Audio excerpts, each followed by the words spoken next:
اے اہل ایمان، اللہ کا بہت بہت ذکر کیا کرو اور صبح و شام اس کی پاکی بیان کرتے رہو۔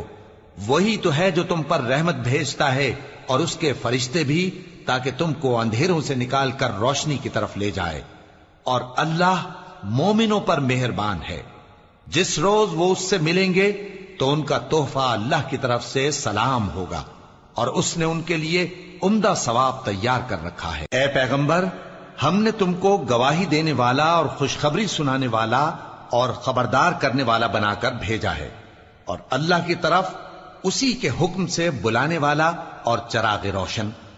اور مومنوں کو خوشخبری سنا دو کہ ان کے لیے اللہ کی طرف سے بڑا فضل ہے، اور کافروں اور منافقوں کا کہا نہ ماننا اور نہ ان کے تکلیف دینے پر نظر کرنا، اور اللہ پر بھروسہ رکھنا، اور اللہ ہی کارساز کافی ہے۔ مومنوں،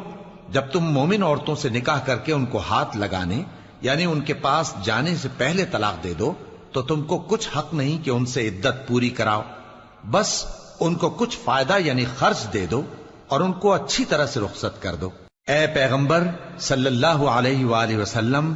ہم نے تمہارے لیے تمہاری بیویاں جن کو تم نے ان کے مہر دے دیے ہیں حلال کر دی ہیں، اور تمہاری باندیاں جو اللہ نے تم کو کفار سے بطور مال غنیمت دلوائی ہیں، اور تمہارے چچا کی بیٹیاں اور تمہاری پھوپھیوں کی بیٹیاں اور تمہارے ماموں کی بیٹیاں اور تمہاری خالاؤں کی بیٹیاں جو تمہارے ساتھ وطن چھوڑ کر آئی ہیں، سب حلال ہیں۔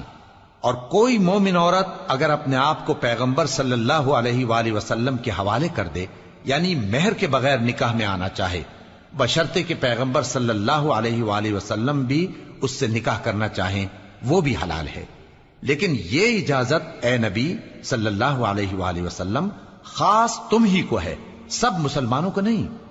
ہم نے ان کی بیویوں اور باندیوں کے بارے میں جو مہر واجب الادا مقرر کر دیا ہے ہم کو معلوم ہے، یہ اس لیے کیا گیا ہے کہ تم پر کسی طرح کی تنگی نہ رہے،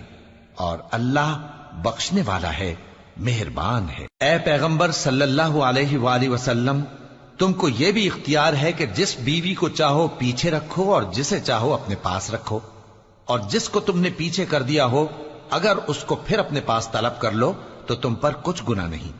یہ اجازت اس لیے ہے کہ ان کی آنکھیں ٹھنڈی رہیں اور وہ رنجیدہ نہ ہوں، اور جو کچھ تم ان کو دو اسے لے کر سب خوش رہیں، اور جو کچھ تمہارے دلوں میں ہے اللہ اسے جانتا ہے، اور اللہ جاننے والا ہے، بردبار ہے۔ اے پیغمبر صلی اللہ علیہ وآلہ وسلم، ان کے سوا اور عورتیں تم کو جائز نہیں، اور نہ یہ کہ ان بیویوں کو چھوڑ کر اور بیویاں کر لو، خواہ ان کا حسن تم کو کیسا ہی اچھا لگے، مگر وہ جو تمہارے ہاتھ کا مال ہے یعنی باندیوں کے بارے میں تم کو اختیار ہے، اور اللہ ہر چیز پر نگاہ رکھتا ہے۔ مومنوں، پیغمبر صلی اللہ علیہ وآلہ وسلم کے گھروں میں نہ جایا کرو مگر اس صورت میں کہ تم کو اجازت دی جائے یعنی کھانے کے لیے بلایا جائے، جبکہ اس کے پکنے کا انتظار بھی نہ کرنا پڑے۔ لیکن جب تمہاری دعوت کی جائے تو جاؤ، اور جب کھانا کھا چکو تو چل دو، اور باتوں میں جی لگا کر نہ بیٹھ رہو۔ یہ بات پیغمبر صلی اللہ علیہ وآلہ وسلم کو ایذا دیتی تھی، اور وہ تم سے حیا کرتے تھے اور کہتے نہیں تھے،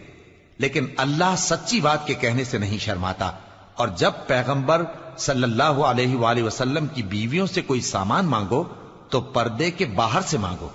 یہ تمہارے اور ان کے دلوں کے لیے بہت پاکیزگی کی بات ہے۔ اور تم کو یہ شایع نہیں کہ رسول اللہ صلی اللہ علیہ وآلہ وسلم کو تکلیف دو، اور نہ یہ کہ ان کی بیویوں سے کبھی ان کے بعد نکاح کرو، بے شک یہ اللہ کے نزدیک بڑا گناہ کا کام ہے۔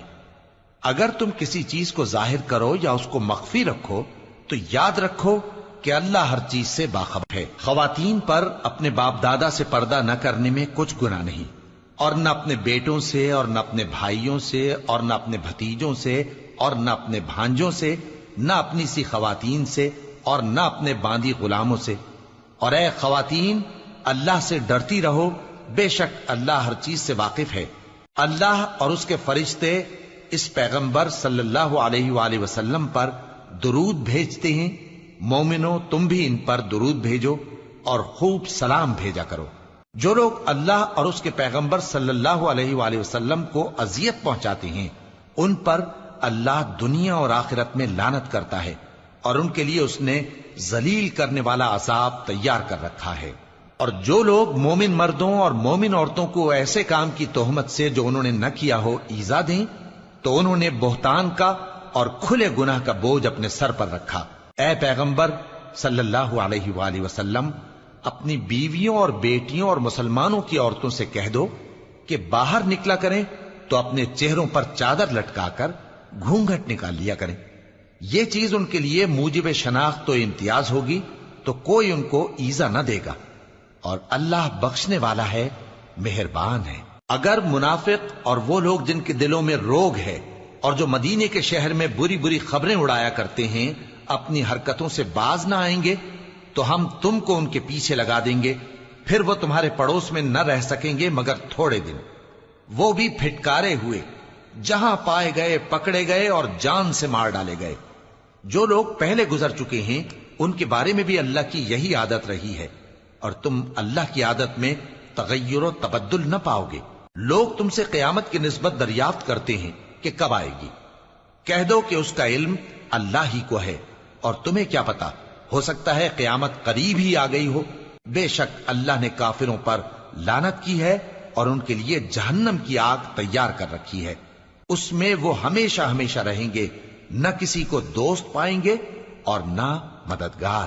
جس دن ان کے چہرے آگ میں الٹ پلٹ کیے جائیں گے تو کہیں گے اے کاش ہم اللہ کی فرما برداری کرتے اور رسول صلی اللہ علیہ وآلہ وسلم کا حکم مانتے، اور کہیں گے کہ اے ہمارے پروردگار، ہم نے اپنے سرداروں اور بڑوں کا کہا مانا تو انہوں نے ہم کو رستے سے بھٹکا دیا۔ اے ہمارے پروردگار، ان کو دگنا عذاب دے اور ان پر بڑی لعنت کر۔ مومنوں، تم ان لوگوں جیسے نہ ہونا جنہوں نے موسیٰ کو عیب لگا کر رنج پہنچایا تو اللہ نے ان کو بے عیب ثابت کر دیا، اور وہ اللہ کے نزدیک آبرو والے تھے۔ مومنوں، اللہ سے ڈرا کرو اور بات سیدھی کہا کرو، وہ تمہارے سب کام سنوار دے گا اور تمہارے گناہ بخش دے گا، اور جو شخص اللہ اور اس کے رسول صلی اللہ علیہ وآلہ وسلم کی فرمانبرداری کرے گا تو بے شک بڑی مراد پائے گا۔ ہم نے بار امانت کو آسمانوں اور زمین اور پہاڑوں پر پیش کیا تو انہوں نے اس کے اٹھانے سے انکار کیا اور اس سے ڈر گئے، اور انسان نے اس کو اٹھا لیا، بے شک وہ بڑا ظالم، بڑا جاہل ہے۔ تاکہ اللہ منافق مردوں اور منافق عورتوں اور مشرک مردوں اور مشرک عورتوں کو عذاب دے، اور اللہ مومن مردوں اور مومن عورتوں پر مہربانی کرے، اور اللہ تو بخشنے والا ہے، مہربان ہے۔